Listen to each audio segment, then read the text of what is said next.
know, I hate to make one of these, but freaking when I was recording this video, there was an OBS audio mistake, so it wasn't hearing my good Blue Yeti microphone. It was detecting some other microphone, which I don't know what is. I don't know if my computer has a microphone. I don't use a laptop, I use a computer. And I don't know how it's detecting another microphone, but apparently it is. So I apologize. If you can deal with it, I thank you. Thank you if you can. If you can't, I understand, but yeah. Enjoy Spooky Scary Monday. We, the Fire Nation, we all gather around and we watch spooky stories. And, you know, of course, me being the fighter leader, I'm never afraid and everything. But I like to watch you guys get horribly scared and everything. So, yeah, that's what we're doing today. We're going to watch some 3 creepy true stories. And if you guys want to send me anything, go follow me on Twitter at RobloxLegend4. And you can go send me stuff. Just send hashtag Spooky Monday.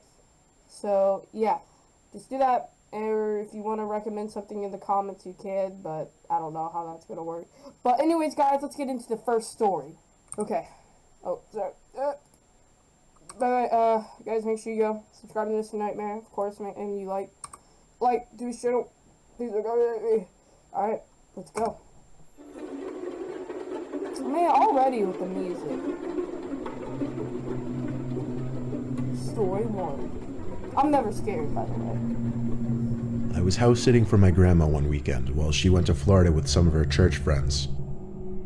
I was sleeping in the guest bedroom next to her room. The guest bedroom always had 2 twin beds inside of it that my brother and I would sleep in when we had sleepovers at our house. I took the bed next to the window, but before getting into bed, I checked all the doors making sure they were locked. When I did get into bed, it was early, and I didn't actually go to sleep for a while. There wasn't much to do at my grandma's house. I was just on my phone for an hour or 2, watching videos, texting people, whatever. That's when I thought I could start hearing someone's voice outside. It sounded like a woman's voice, saying hello. I left the bedroom and inched my way closer to the front door, moving slow because I was trying to listen. Hello. It was a woman's voice, just going hello like every 10 seconds. As I got closer to the front door, I realized that's where it seemed to be coming from. My grandma's door doesn't have a peephole, but the windows in her dining room gave a clear view of the front porch, so I went over to that window to attempt to get a view of who was out there. I tried peeking my head in between the plastic blinds without making it obvious, but I guess I didn't do a good job of that, because when I looked, I did see a woman on my grandma's stoop, and she was looking right at me, as if she knew I was going to be looking through those blinds. Alright. If you hear a hello and you see the door and there's not a peephole, how else do you think they're gonna see you? Through the blinds. Once again, she said hello, with some freakish smile on her face. This woman was older, but don't picture her as some innocent-looking, small old lady. She looked like she was maybe late 50s, early 60s, and something about her face just skeeved me out. I moved away from the window and thought, maybe it was one of my grandma's friends. It was midnight, though. Why would anyone come to the door this late? And why wouldn't she knock or ring the bell? Why was she just standing out? Alright, I'm back. Wait, I have to make sure I pressed the right key. Yes, I did. Alright, sorry. You came in. Standing out there going hello over and over. Oh, sorry, my thing wasn't recording. I was genuinely unsettled. So, yeah. I just went back to the guest bedroom and shut the door. Now with the door shut as opposed to before, I couldn't hear that woman anymore. Maybe it was that, or she just decided to leave. I started texting everyone about it, my sisters, my friends, telling them how bizarre it was. But a good amount of time passed in silence, and I was starting to calm down. My sisters were telling me to call Grandma, but there was a 0% chance she was awake, and she barely ever even checked her cell phone anyway. Just like that, something broke the silence. A banging at the window. Not a knocking or tapping, banging. I felt that fierce pain in my chest area as my body entered that fight or flight mode. Shortly after the banging stopped, I heard that familiar voice say hello. With that boost of adrenaline, I guess I had the extra confidence to grab the blind. Here's what you gotta do. Open up the window. Boom! Boom! Man, one more time ain't gonna hurt. Boom! Then you'd be good. Blind and push it up. There I was, face to face with this horrifying older lady, with only a thin layer of glass between us. I screamed at her smiling, gross face, "I'm calling the cops." I pulled the blind back down and ran back outside to the living room. I looked around the house, then ran upstairs to box myself into the upstairs guest bedroom. I didn't want to actually call the cops. I don't know why. I wanted to just wait it out. I crawled into the bed in the upstairs guest bedroom and tucked myself under the covers. What are you? A couple hours later, I was still awake, and I finally only then went back downstairs to look outside each window. That freaky old lady seemed to be gone. The next morning, I called my grandma and told her what happened. She started yelling into the phone, clearly panicking and distressed. She told me how a few days earlier, she was being watched in the grocery store by some woman about 10 years younger than her, who just kept smiling at her for no reason. I told her to calm down. I didn't entirely know whether to correlate the two or not. But when we eventually got off the phone with each other, I did have to give it a second thought. My grandma is 75, and she has lost a bit of her wits, so I do have to take some of the things she says with a grain of salt. But the way she yelled into the phone about the woman in the store really gave me the chills.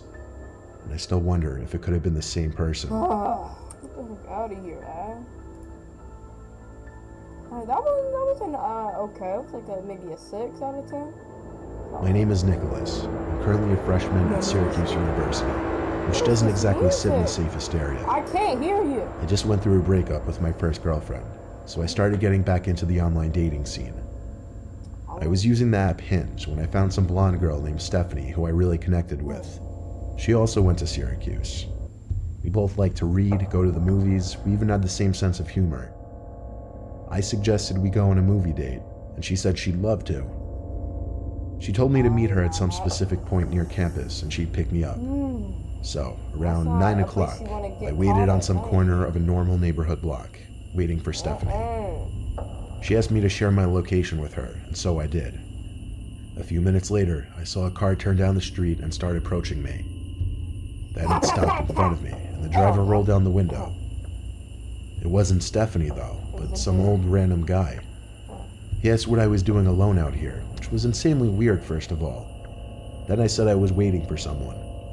He asked if I was waiting for Stephanie, and I said, yeah, how'd you know? He said he was Stephanie's father, and told me to hop in so he could give me a ride to her. I took a good look at him, and he looked a little old to be her father, to be honest. I'm no idiot when it comes to sketchy situations, so I said in a firm voice, why didn't you tell me you'd be picking me up? He claimed he didn't trust a random guy meeting up with his daughter, and wanted to meet me first. Fair. I took another good look at the man and didn't say anything. I simply started walking away in the opposite direction from where his car was facing. He started yelling, hey, hey, sounding surprised that I was just walking away like that, but I've heard way too many kidnapping stories to know where this could potentially go. I heard the guy's car moving, and I turned to make sure he wasn't doing a U-turn to follow me. I breathed a sigh of relief when he drove straight and turned left out of sight. I continued walking down the block towards campus. I got to the corner of the block and was just about to make a turn when I noticed what I was pretty sure to be the same car the man was driving, just parked on the side of the road with the light shut off. I briefly tried looking into the window as I passed, but the glass was tinted. I tried not making it obvious that I was suspicious and continued walking. I got a text from this so-called Stephanie person saying, why didn't you get in the car with my dad? I ignored the text and continued walking. I kept looking back to see if the car would move. When I got to an intersection in the road, I turned right and then full-on booked it in the direction of campus. Surprisingly, I wasn't followed. I made it back to campus out of breath and started walking to my dorm building. I felt like I heard footsteps following me, though. I thought maybe I was being paranoid, but when I heard a piece of broken glass being kicked by someone's shoe, I knew I was being tailed. I made a point of ducking down behind a van and stopping to give me time to listen for where the footsteps were coming. They were a few cars away from me. Then I remembered. I never stopped sharing my location with Stephanie, or should I say that man. I saw him. It was that old man. He was approaching from between two cars across.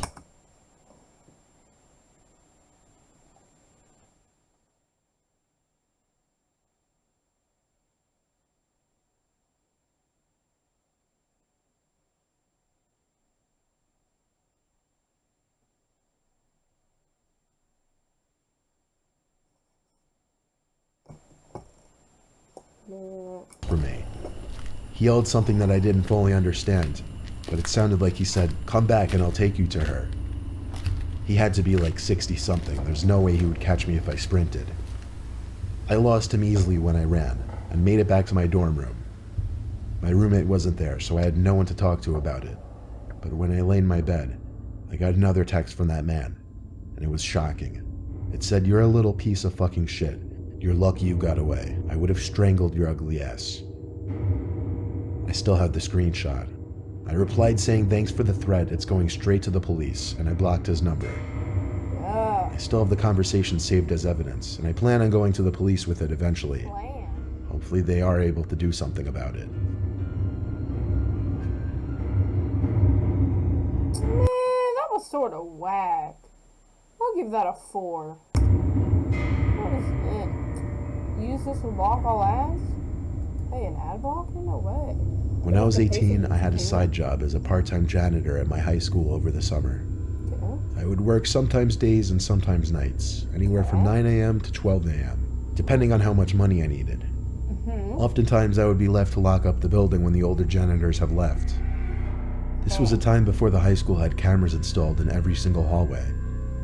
So one night, one of my superiors, Tom, had to leave early, meaning I'd be finishing up the rest of my shift alone, and I'd be locking up for the night.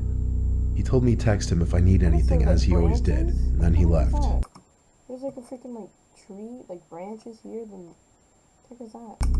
Some effect? I loved it when I was left alone because usually I'd just do half an hour of work and then just hang around on my phone or leave early and still get paid for the whole shift. I definitely pushed it with the things I'd get away with at that place. One of the things Tom asked me to do before leaving was bring all the extra seats in the gymnasium from the assembly down to the basement storage room. So I figured I'd do that, then just go home. I grabbed a stack of 6 chairs and started carrying it down to the basement. The lights in the storage room were very dim. They kind of suck. The whole basement of that school wasn't exactly pretty. It felt more like a basement to a warehouse. Anyway, there were what appeared to be a bunch of art mannequins covered by paint cloths. You know, those big things that look like blankets. It seemed all the school's art supplies were stored down here. Cool. I dropped the stack of chairs down where the rest of the chairs were stored, then went back up to the gym to get more. When I came back down with more chairs, I noticed one of the mannequins was exposed now. The blanket was removed from on top of it. I know for sure it was covered minutes earlier because it was one of the front ones. I texted Tom saying, "I think someone's down in the basement."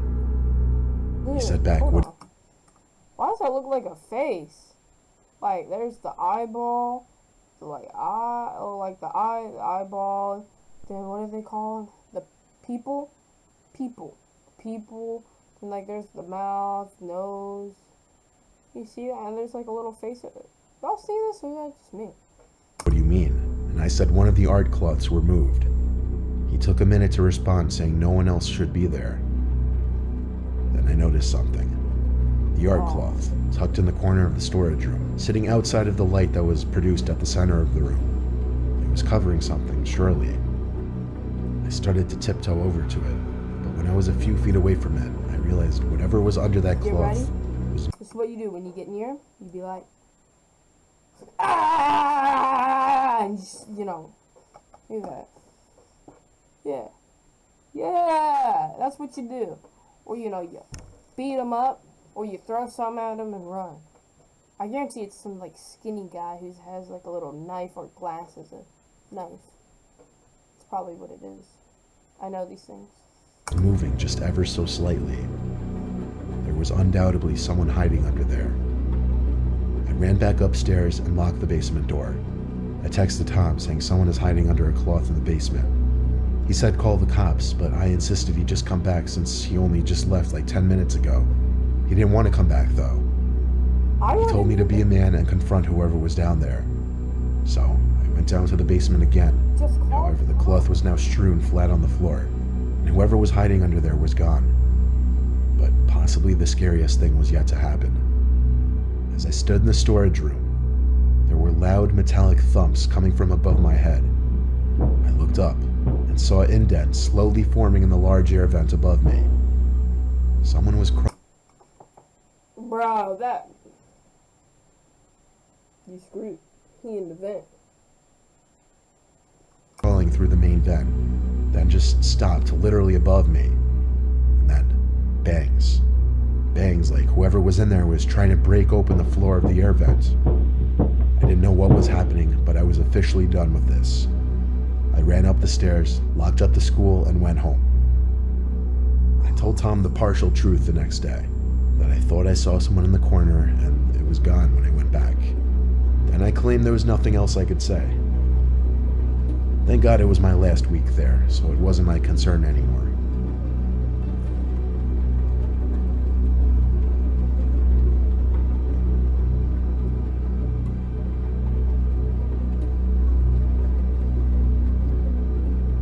Okay, alright, well, that was certainly interesting.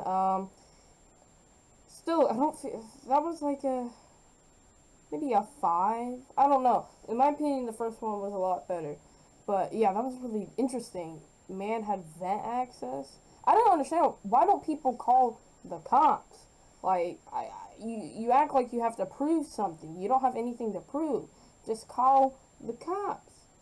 And freaking, yeah, that was interesting. That was pretty interesting, I'm not gonna lie. If you guys want to see more stuff like this, you know, comment down below. Comment down below what was your favorite one. Or, you know, do you think I rated these wrong or whatever. But, yeah, I thought first one, 6. Second one, 4. This one, 5 or maybe a 4.5. I don't know. It was alright. I'm not gonna, you know, say it was really good. But it was alright. But thank you guys so much for watching. You know, subscribe today, join the Fire Nation, and I'll see you guys later. This is Fire_BY, signing off.